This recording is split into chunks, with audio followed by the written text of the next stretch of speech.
Bueno, mis queridos conspiradores, estamos aquí reunidos para que hablemos, si a ustedes les parece el día de hoy, de un tema revolucionario. Hablemos de cañones y cañonazos, con todas sus consecuencias. A mí me parece fascinante el tema porque los artilleros mexicanos se han distinguido por su valor y por su eficacia, pero lo que no entiendo es por qué esta tarde estamos brindando con café en lugar de con vino. ¿Qué nos está...? Sí, esto parece una herejía, ¿no? Parece que estamos cafeteando a los parecemos muertos. historiadores ñoños. Sí, ¿verdad? Ya. Pero bueno, si el cura Hidalgo cuando tomaba una decisión importante como el grito, o incluso unas horas antes de ser fusilado, se echaba su chocolatito de agua, que nosotros no podamos tomar café. No, sí podemos. Además, recordemos que Maximiliano tomaba rompope porque le tenía carencia de esa porción la alimenticia que compone. Huevos, ¿verdad? Le faltaba leche. huevos. Bueno, okay. Bueno, pero los cañones y los cañonazos... Desde que los chinos inventaron la pólvora y el cañón, la historia del mundo cambió y sin duda la historia de México. Por supuesto. Esos encuentros cara a cara se transformaron y se convirtieron de larga distancia con trayectorias balísticas y los acechos a los castillos también cambiaron. Y aquí añadimos no solamente los de pólvora y los obuses, ¿no? Sino a los cañonazos de dinero. Pero de eso ya hablaremos, de eso ¿no? Que también entonces les podríamos decir a esos artilleros políticos, Claro, ¿no? por supuesto. Porque daban unos cañonazos. No, y han creado una escuela que perdura hasta nuestros días, pero con singular Bueno, pues todos alegría. brindemos por los... Aunque sea con café, Aunque ¿verdad? sea con café. Sí, salud, salud. Hoy cafetearemos un rato.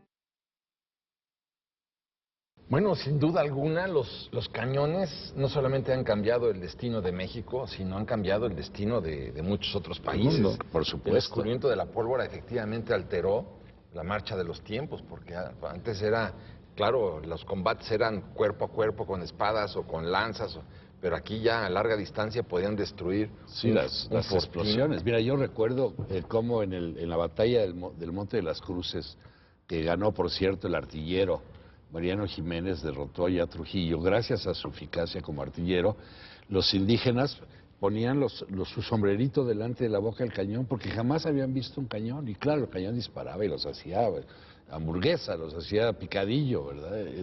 Entonces hubo que surgir un aprendizaje respecto de los cañones y su comportamiento, pero Benito comentaba del fuerte de las Ataranzanas, donde estamos. Donde estamos. En este momento los primeros cañones que hubo en la Nueva España estuvieron aquí, en el lugar en donde estamos, en donde Cortés manda hacer estos pequeños bergantines para trasladar los cañones, por supuesto. Sus cañones, ¿no? Entonces, bueno, estamos justo en medio de la historia. A lo mejor ahí valdría la pena hacer un punto y coma. ¿Realmente ustedes creen que perdimos si se puede hablar en plural, ¿no? ¿O se perdió la conquista de México por los cañones? No. Yo creo que no fueron los cañones. Yo creo que es un poco mítico, ¿no? Sí. Es decir, este asunto de estas bocas de fuego que parecían dragones o monstruos, figuras míticas, dioses enojados sobre los indígenas, y ellos se asustaron y salieron corriendo, no. Yo creo que sí, desde luego, al ver la primera vez una detonación, ya sea de los arcabuces, o de las espingardas, o de los cañones, seguramente los indios sí se asustaron. Pero ya luego se dieron cuenta de que pues era simplemente evadir o evitarlos, y podían atravesar con la misma soltura con una lanza a los españoles. Enemigo, claro. Ahora, sí es importante, pero además hay cosas muy curiosas en la conquista, como cuando se le acaba la pólvora a Cortés. Recuerden aquella expedición que manda a 2 de sus hombres al Popo, Claro. para recuperar, para conseguir azufre y que puedan conseguir crear más pólvora. Sí. Pero yo así definitivamente no creo que haya sido. No, fueron importantes por el impacto psicológico que causaron en las huestes de los aztecas, porque claro, el cañón disparaba y dejaba un regadero de muertos, y luego se volvían a cubrir los vacíos, y los cañones seguían masacrando gente, pero no fue fundamental, digamos. El desarrollo de la conquista y sus consecuencias se deben a otros. Ya lo platicamos una vez, ¿no? Pero a lo mejor eso... vale la pena aducirlo tangencialmente. Sí. Lo que logra, lo que hace que sea posible la conquista de México fue la viruela. Por supuesto. Fue la peste. Que acabó. Igual que en el Perú. Pero volviendo a los cañones, recordemos a Mariano Jiménez, cómo se incorpora a las huestes de Hidalgo, cómo crea un cuerpo de artillería muy eficaz, cómo derrota a muchos generales realistas y cómo es fundamental para los primeros triunfos de la insurgencia la presencia de la artillería, de los cañones, ¿no? Bueno, tenemos también el caso del Pípila, ¿no? Por supuesto. Pero el Pípila, lo que pudo haber hecho él es colocar un barreto, un explosivo, un cartucho de dinamita, porque el Pípila venía de la mina de la Valenciana y militaba bajo las órdenes de Casimiro Schowel. Y eran barreteros, era gente acostumbrada a las explosiones. Pero Narciso Mendoza, ¿no? El famosísimo niño artillero que estaba bajo las órdenes de Galeana. Galeana, claro. Y ahí ya tenemos cañones simbólicos de los niños, los famosos niños. Claro, pero ese de el niño artillero dispara un cañón que llamaban pedrero. Sí. Es decir, no le metías una bola de metal, sino pues le metías piedras. Entonces pues, disparaba y sacaba las piedras, que es lo que luego tendrás o conocerás como la metralla, ¿no? Exactamente. Pero en ese momento era así, simplemente llega con la TEA, le prende fuego cuando llegan a tomar la posición y sí vuela a los... Igual que les ponían a veces espuelas. Claro. Porque al disparar las espuelas y los clavos, imagínate, con ese poder... Te daban con una espuela, con un clavo. Te hacía pedazos. Pero bueno, también es importante recordar cómo hay esta evolución en la historia de la pólvora, porque antes, claro, nada más disparaba el obús y salía, digamos, una bala, con un gran poder destructivo, pero no expansivo. Exacto. Cuando se le pone pólvora también a la propia bala, y cuando se fragmenta y estalla, entonces sí, porque antes nada más destruía un muro el obús, pero no tenía poder expansivo. O la propia metralla, como bien decía Alejandro. Había unas balas que estaban... a ver, perdón, estoy haciendo un acto de memoria. Unas balas que venían unidas por una cadena. Estas balas fueron creadas para destruir los mástiles de los barcos, por ejemplo. Claro. Se disparaban alto, se enredaban y rompían las velas y los mástiles. Pero fíjese que los cañones han sido tan importantes que una estrofa del himno nacional hace mención al sonoro rugir del cañón. O sea, han sido muy, muy importantes. Y ya más hacia acá tenemos en Felipe Ángeles a un artillero pero antes que eso, excepcional. A lo mejor antes que eso, Eugenio, la guerra en contra de los Estados Unidos. También. Bueno, pero más para atrás, a lo mejor, que este es un dato que a mí me gusta mucho recordar, cuando un artillero le dispara a Antonio López de Santana y le vuela la pata en la Guerra de los Pasteles. Si ese artillero hubiera tenido mejor puntería y en lugar de apuntar, digamos, hacia abajo, hubiera subido un poquito más el cañón y le da en la cabeza a Santana, hubiera cambiado la historia de México. ¿Tendríamos Disneylandia? Claro. Claro, California. Pero a mí me hubiera gustado más. Ese artillero tuvo la culpa de que no tuviéramos Disneylandia. Estábamos listos, Benito. A mí me hubiera gustado más que le dieran la entrepierna, porque hubiera sido un regadero de huevos por todo Veracruz. Insólito. Bueno, pero te voy a decir una cosa. Lo estaba montando a caballo. Eso es muy interesante, por ejemplo, cómo el cañón o el cañonazo de repente sí juega un papel importante. El propio Santana menciona en sus memorias que él estaba muy cerca de la costa, estaba en su hacienda de Manga de Clavo, y escucha los cañonazos de la escuadra francesa, porque estamos hablando de la Guerra de los Pasteles de 1838. Y es cuando decide entonces, dice, algo está pasando porque no es común este ruido, y es cuando decide irse a poner al frente de las tropas, y es cuando le vuelan la pierna. Otro cañonazo, ¿no? Otro cañonazo. Pero qué mala pata de que no haya apuntado bien el artillero francés, ¿no? Pero ahora, aún antes tenemos también la famosa batalla del Puente Calderón, donde los cañones son definitorios para derrotar a los insurgentes.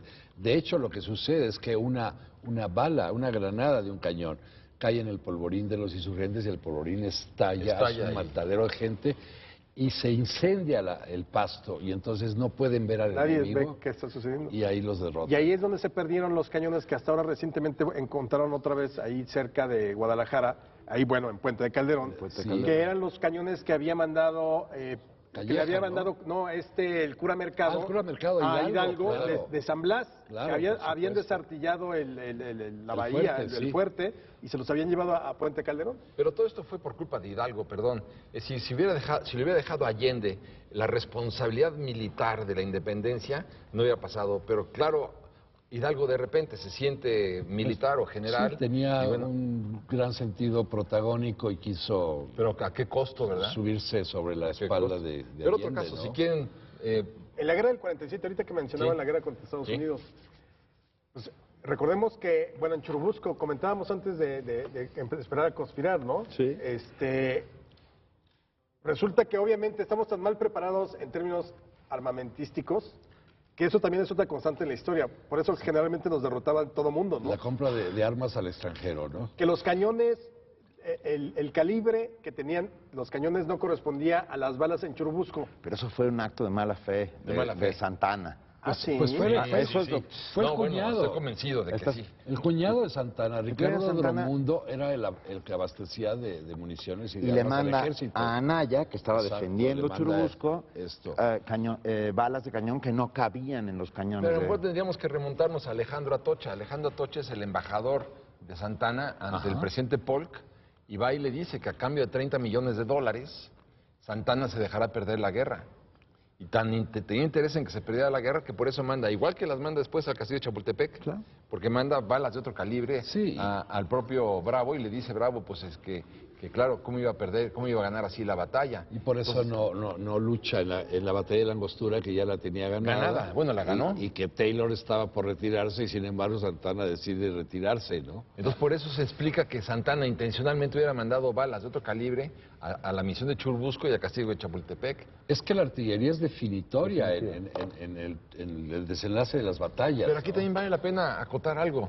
Es decir, México en 1846 no había modernizado su planta de cañones y seguíamos prácticamente con los mismos cañones de la independencia. Y las armas también. Lo mismo, las mismas armas de la Los colonia. mosquetones de chispa. Estamos hablando de 1800, las mismas armas de 1820, cuando finalmente Sí, se da la había, independencia. había una fábrica de armas, pero no era lo suficientemente eficiente como para surtir al ejército de Pero si de tú ves, fusiles y ves de la cañones, artillería que primera vez se prueba en Carricitos, en la batalla de Carricitos, Sí. la artillería norteamericana comparada con la artillería mexicana, pues era una diferencia Sí, tremenda, sí, porque la tecnología era muy superior. muy superior. Entonces, claro, fue una de las razones.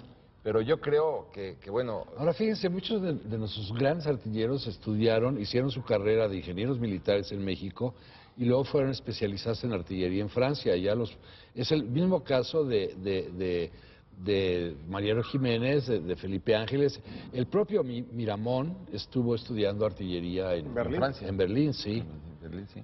Ahora, fíjate que otro pasaje que me acuerdo de cañones, pues, Miramón, que fue la mejor espada del Partido Conservador, el presidente más joven de México a los 27 años y demás, él tenía 12 cañones que les llamaba sus 12 apóstoles.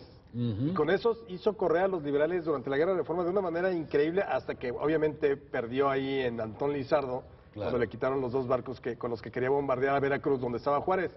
Y Para curiosamente, los 12 apóstoles fueron fundidos por Juárez porque se los arrebataron en Calpulalpan, que es la última batalla, la que determina el triunfo de las tropas liberales sobre los claro. conservadores en la Guerra de Reforma. Pues los funden y es la estatua que está sentada en el patio Mariano, Sí. la de Juárez, está fundida con los 12 apóstoles. Yo de brindo Miramón. por eso. Sí, Brindemos pero por eso. con vino, ahora sí que Ahora sí. Salud, salud. Salud. Gobierno federal. Bueno, yo pienso, a ver, pongo aquí las cartas sobre la mesa, ¿no? Ponlas. Pero, por ejemplo, de la misma manera en que la conquista de México la ganaron los españoles, no por la fuerza de los cañones, sino por la guerra bacteriológica, Sí. creo yo que la guerra en contra de los Estados Unidos no se perdió no solamente por la superioridad militar norteamericana, sino que porque eran 7,000 soldados, Claro. básicamente, sino que se perdió también desde los púlpitos. Por supuesto. Desde que encontré, por ejemplo, evidencias de que había un acuerdo entre la Iglesia Católica Mexicana y el Ejército de los Estados Unidos, donde se decía, el Ejército de los Estados Unidos se compromete a respetar el patrimonio y la liturgia de la Iglesia Católica, siempre y cuando la Iglesia Católica, a su vez, se comprometa a excomulgar, o sea, a mandar al diablo, infierno, ¿no? ¿sí? Al infierno, al diablo, por toda la eternidad, a todo aquel mexicano que atente en contra de la vida de un soldado norteamericano. La excomunión. Y así fue, inclusive hubo una campaña con los obispos de Estados Unidos que que se pusieron de acuerdo con el clero mexicano para convencer a los dirigentes, entre ellos a Santana y a sus seguidores, para que no defendieran la patria. La guerra de intervención está llena de traidores, Bueno, Mariano Arista. Pero además, sí, claro, Almonte, y además evidencia otro caso, pues la desunión. O sea, yo creo que la gran derrota es por la desunión que Así existe es, en México, así es. de la clase política, ¿no? Medrando, acuérdense, está Santana combatiendo y la rebelión de los polcos apoyada por la iglesia. Exactamente. Es decir, no Otra era... vez, otra vez. Lo increíble es que una guerra con el extranjero no era asunto de interés nacional. No, la gente estaba Bueno, en ¿cuántos la chorcha? estados de la federación no mandan las tropas porque dicen que no es problema de ellos? Claro, Oaxaca Así se es. declara neutral. Sí, neutral. Bueno, y también Jalisco, hasta no me acuerdo. Me quedé pensando en las campanas que suenan como cañones, ¿no? Este clero que echa las campanas al vuelo cuando entra Maximiliano, vuelve a echar las campanas al vuelo con la intervención norteamericana, siempre estuvo en contra de los mexicanos. Por Sí, supuesto. Pero, o sea, me parece... En Puebla reciben a Winfield Scott con honores. Con honores como si fuera un héroe, ¿verdad? Y Puebla hacen se una rinde fiesta. sin disparar un solo tiro, porque claro, hay que pensar lo que significa que a un mexicano le digas, si tú atentas en contra de la vida de un gringo, te excomulgamos. Claro. ¡Ah, caray! No, bueno. Son palabras mayores, ¿no? Por supuesto. Pero lo mismo pasa en la intervención francesa. La iglesia también dice, quien atente en contra de la vida de un soldado francés, porque ¿quién estaba trayendo a Maximiliano? Así es. Finalmente, pues la iglesia, ¿no? Sí. Entonces los conservadores y ultraconservadores, es clarísimo que también excomulgan. Bueno, igual que el Papa Pío IX, dice, excomulgamos a toda aquella persona que jure la Constitución de 1857. Así es. Ahí tenemos otra vez lo que tú dices, Benito. Y los cañones van a estar presentes en toda esta larga gesta del siglo XIX mexicano, ¿verdad? Hasta la etapa de la Revolución, donde se distingue Felipe Ángeles, a quien ya habíamos mencionado. El gran artillero, Como ¿no? un gran Pero artillero. además gran estratega. Sí. Yo creo que señalarlo nada más como el gran artillero es como quitarle méritos, como Sí, dice. sí, era un mucho gran más que eso, ¿no? estratega, pero también un gran ideólogo. Y aunque parezca un contrasentido, era un militar humanista. O sea, realmente él es de los que interviene en un momento dado para salvar muchas veces las vidas de los prisioneros frente a Villa.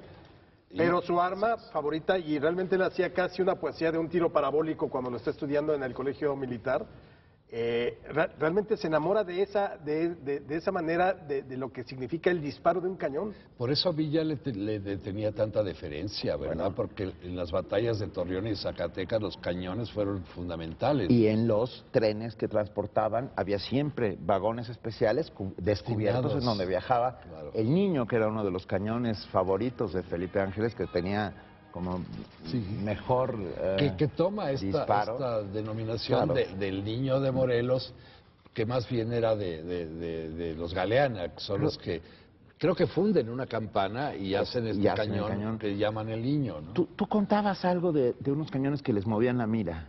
Bueno, en la escena trágica ahí sí podemos decir que se agarraron a cañonazos, ¿no? Es que Sí. tenemos... Es decir, los ciudadelos, como podemos llamarle a Félix Díaz y Mondragón, que están metidos ahí atrincherados, se la pasan bombardeando el Palacio Nacional y de hecho un cañonazo es el que termina por destruir la famosa Puerta Mariana, en un tiro también perfecto que calcula Mondragón, que además Mondragón había modificado los últimos cañones porfiristas, el famoso cañón que lleva su nombre, Mondragón Saint-Chumont, Sí.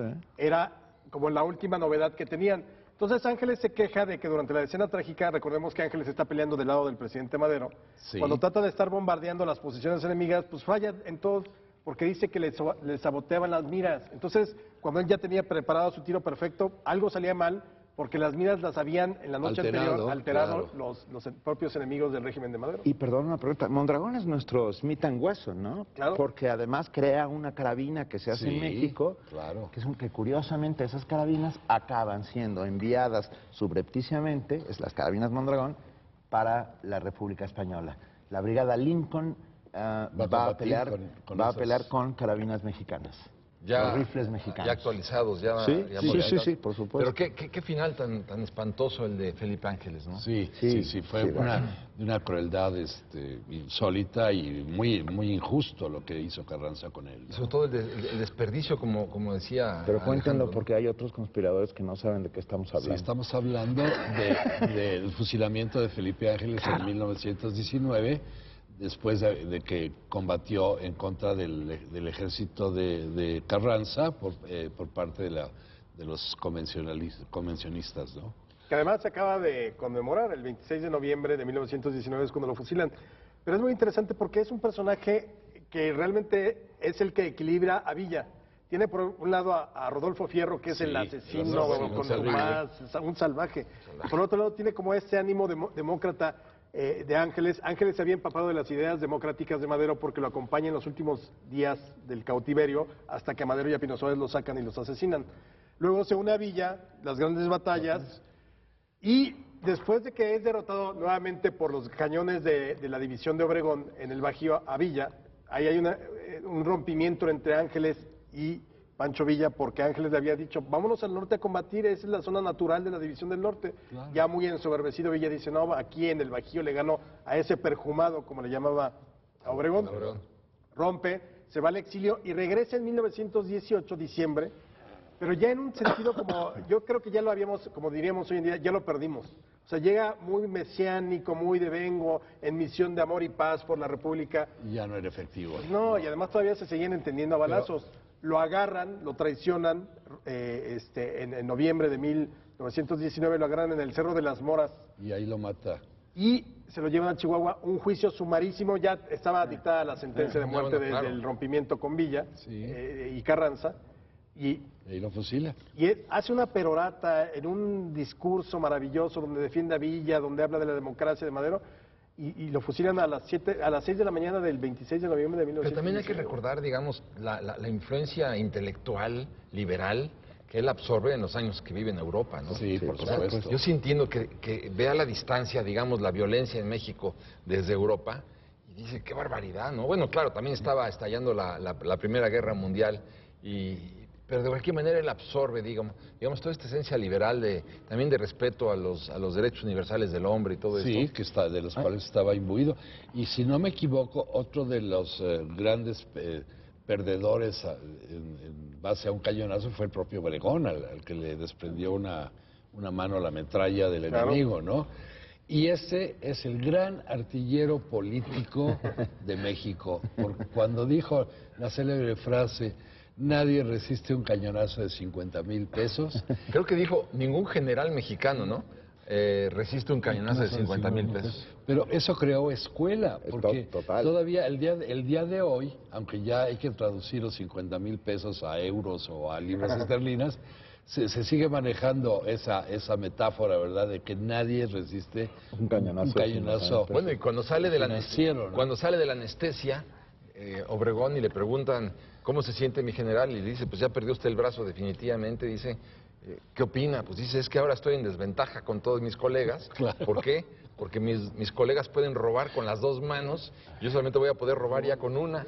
Pero además el peor castigo no es no poder robar igual, sino el peor castigo es que dice, a mí me gusta abrazar a las mujeres con las dos manos, ¿no? Arrebatadamente, apasionadamente, y ahora pues solamente podré abrazarlas con una, ¿no? Finísimas personas. Sí. Pero luego, bueno. Finísimas personas.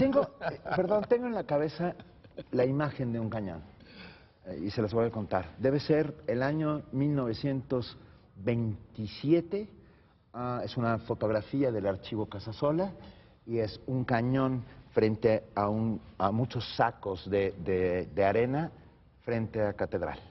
Estoy hablando de los federales protegiendo Catedral en plena guerra cristera. Y esa imagen la tengo clarísima. Yo creo que es la primera y la última vez en que un cañón estuvo dentro de la Catedral defendiéndola de sus propios fieles. Ahora, fíjate que realmente en la historia de la artillería en México no hay tantos cañones en términos cuantitativos. Es decir, por ejemplo, la División del Norte llegó a tener 42 cuando la toma de Zacatecas. Sí. Y además es increíble porque la noche previa a la batalla empieza a las 10 de la mañana del 23 de junio porque lo que debía detonar el inicio de la batalla era el disparo de un cañón a esa hora. Entonces, Felipe Ángeles había engañado los días previos, había puesto su artillería alrededor en las posiciones cerca a la Bufa y al Grillo donde estaban los federales. Así es. Y la noche anterior, ya cuando estaban muy confiados los federales, lo que hizo fue mover todas las posiciones de sus piezas de artillería, y entonces cuando amanece el 23 de junio del 14, los federales ya no encuentran dónde están las piezas de artillería. Y los sorprende. Y los hace pedazos. Los barre absolutamente. Pero también, a lo mejor hacer un acotamiento aquí, y es una acotación, perdón, que que sería esta, ¿no? Las balas que le mandan a Pancho Villa en las últimas batallas, que ya estaban cebadas, se las mandan, evidentemente, decían por eso los villistas que eran balas de palo, porque apenas podían volar 1 metro, y que es lo que hace que Pancho Villa finalmente se derrumbe, ¿no? Porque claro, fue un acuerdo ya con el presidente Wilson de mandarle balas cebadas para acabar definitivamente con Villa y llenarlo de rencor, un rencor que después capitaliza en Columbus. Es que mira, el aprendizaje de la artillería y del manejo de los cañones se debe hacer desde que son niños. Cuando los niños van a hacer pipí, manipulan su cañoncito de tal suerte de que pueden lograr calculan la trayectoria y la distancia. Y calcular el tiro parabólico. Sí, y eso es lo que les fallaba a muchos artilleros, que nunca... Además, no había de carrera, o sea, salvo, por ejemplo, Felipe Ángeles, que sabemos que es de carrera, pues todos los demás eran improvisados, ¿no? Claro que sí, era de... A ver, sí, exacto, a ver, un poquito la súbele, izquierda. carnal. Sí, exacto, Súbele, carnal. Sí. Y había un artillero eficientísimo de las tropas de Villa que era Visco, porque el enemigo nunca sabía para dónde estaba apuntando y siempre le zumbaba. Tenía esa... ¿Eso que estás contando es cierto o estás aquí? No, eso es cierto, vale. por supuesto. Me quedo más tranquilo. Bueno, una de las batallas que se pierden en la guerra en contra de los Estados Unidos es cuando tocan el clarín para decir al ataque y se equivoca el ordenanza y toca retirada en lugar del ataque. Entonces era pam, pam, para, pam, pam, pam, para, pam, pam, pam. Pero ¿sabes qué? Retirada. Es que el problema es que realmente hasta después de la profesionalización del ejército con Amaro, o sea, eran todos improvisados. Ya hablaremos alguna vez en la historia del ejército, pero fueron sustituyéndose unos a otros muchos improvisados y así es como pues, tienes ese tipo de dislates, ¿no? Sí. Pero por lo pronto se acabó el tema de los cañones y cañonazos. Pero estuvo cañón este programa. Pero estuvo muy cañón. Salud, porque estuvo muy cañón. Por el general Felipe Ángeles. Por él, sí, salud. Por él, claro.